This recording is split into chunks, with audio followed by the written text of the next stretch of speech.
Have you ever felt like you're your own worst enemy? You set ambitious goals, dream big dreams, and then something happens. You procrastinate, you make excuses, you sabotage your own progress. It's like having one foot on the gas pedal and one on the brake at the same time. If you're tired of being your own biggest obstacle, this video will reveal the hidden patterns of self-sabotage that are holding you back and the practical strategies to finally break free. I discovered these techniques after years of getting in my own way, and they've transformed not just my life, but the lives of thousands of others. Stay with me to discover how to stop the self-sabotage cycle once and for all.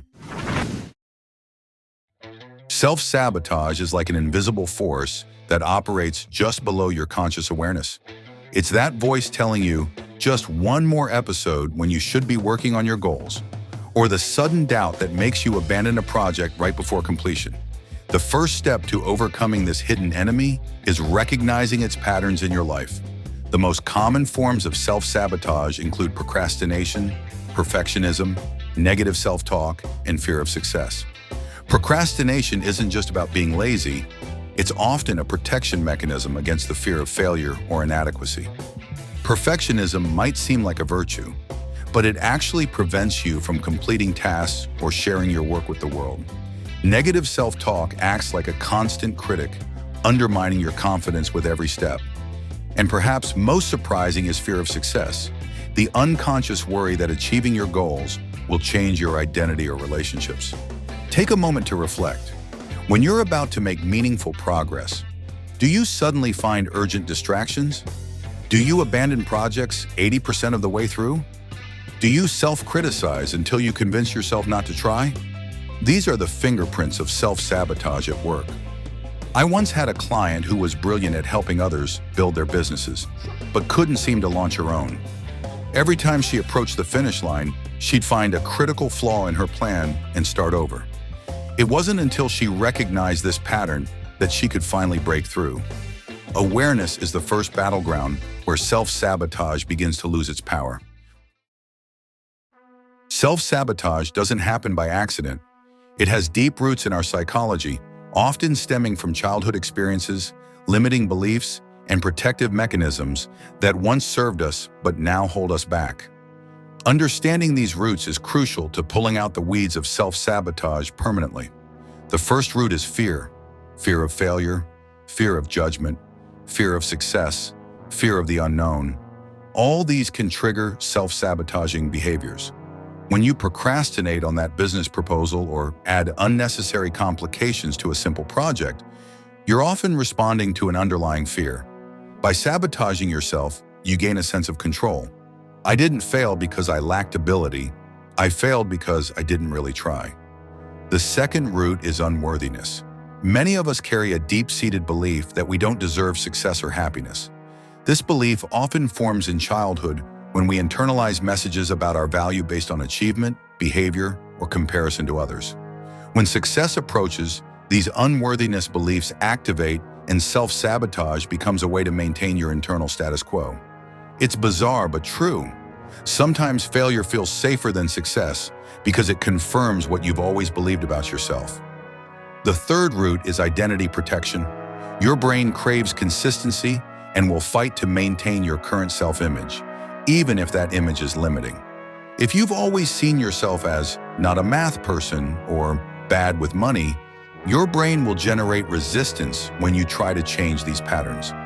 Self-sabotage becomes a way to protect your existing identity, even when that identity no longer serves you. I remember struggling with this myself when I first began public speaking.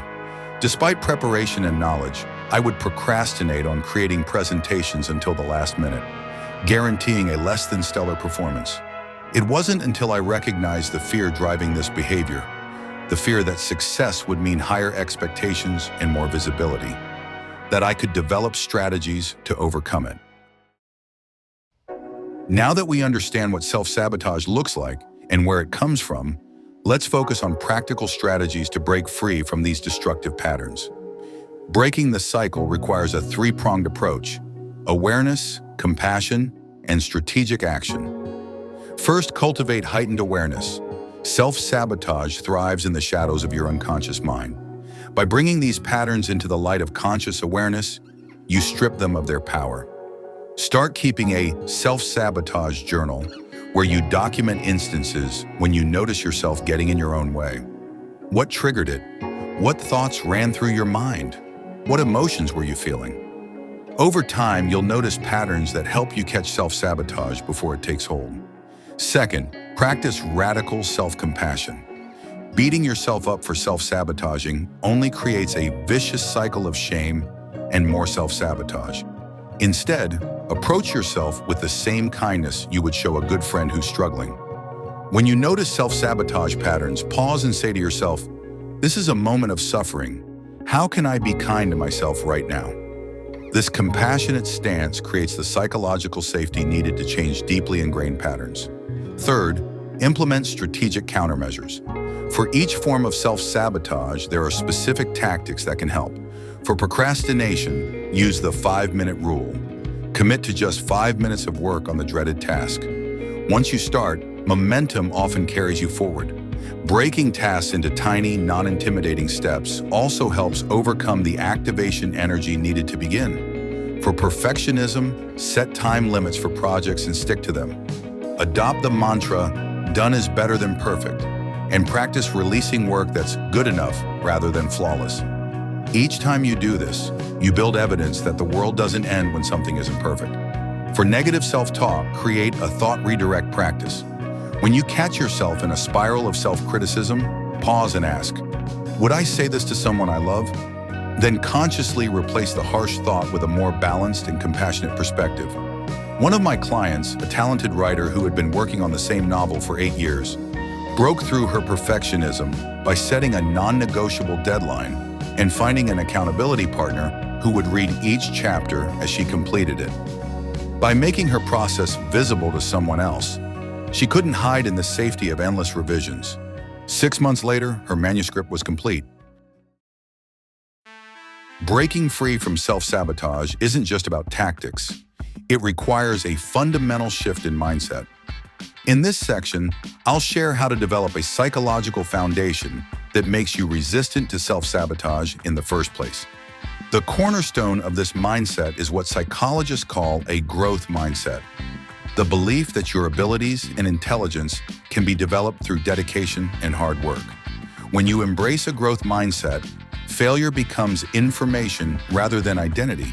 Instead of thinking, "I failed, therefore I am a failure," you think, "I failed, therefore I learned." This simple reframe neutralizes much of the fear that drives self-sabotage. Next, cultivate self-trust through consistent, small promises to yourself. Many of us have broken self-promises so frequently that we no longer trust ourselves. Start rebuilding this trust by making tiny commitments you know you can keep, like drinking a glass of water every morning or meditating for just 1 minute daily.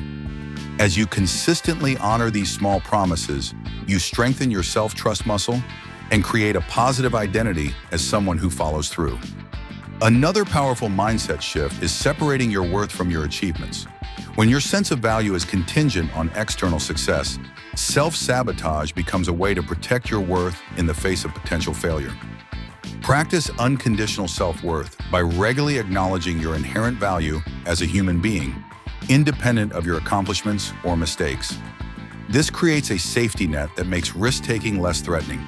Develop a relationship with uncertainty and discomfort. Self-sabotage often happens when we try to escape the discomfort of growth. By intentionally exposing yourself to small doses of uncertainty, trying new foods, taking different routes to work, striking up conversations with strangers, you build your tolerance for the discomfort that comes with meaningful growth. Finally, surround yourself with a no self-sabotage community. We are profoundly influenced by the people around us. Find friends, mentors, or groups who are committed to personal growth and who will lovingly call you out when they see you getting in your own way. External accountability can be the scaffolding you need while building your internal resistance to self-sabotage. I once worked with a team of entrepreneurs who implemented a self-sabotage check-in at the beginning of each meeting. They would briefly share any ways they noticed themselves holding back or getting in their own way that week. This simple practice not only built awareness, but created a culture where overcoming self-sabotage was a shared value. Within months, their collective productivity and risk-taking soared. Self-sabotage is not your destiny. It's merely a pattern that can be recognized, understood, and transformed. Throughout this video, we've explored how to identify the sneaky ways self-sabotage manifests in your life, understand its psychological roots, implement practical strategies to break free, and build a mindset that makes you resilient against future self-sabotage. Remember, this journey isn't about perfection. Even the most successful people occasionally get in their own way. The difference is they recognize it quickly, respond with compassion, and get back on track without the spiral of shame and additional self-sabotage. The path to ending self-sabotage begins with a single step: awareness. Today, I invite you to commit to just one action that will start your journey toward freedom from self-sabotage.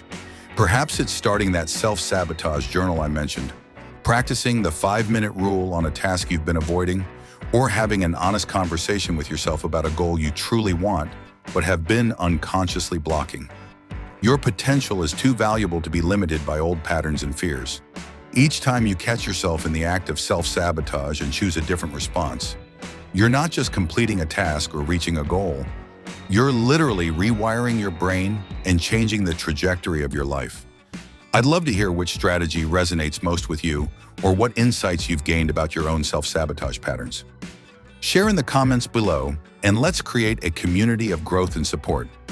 If you found value in this video, please like, subscribe, and share it with someone who might benefit from these insights.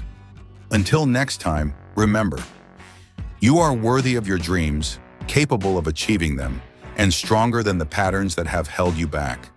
The only person who can truly stop you is you, and today you've taken the first step to get out of your own way.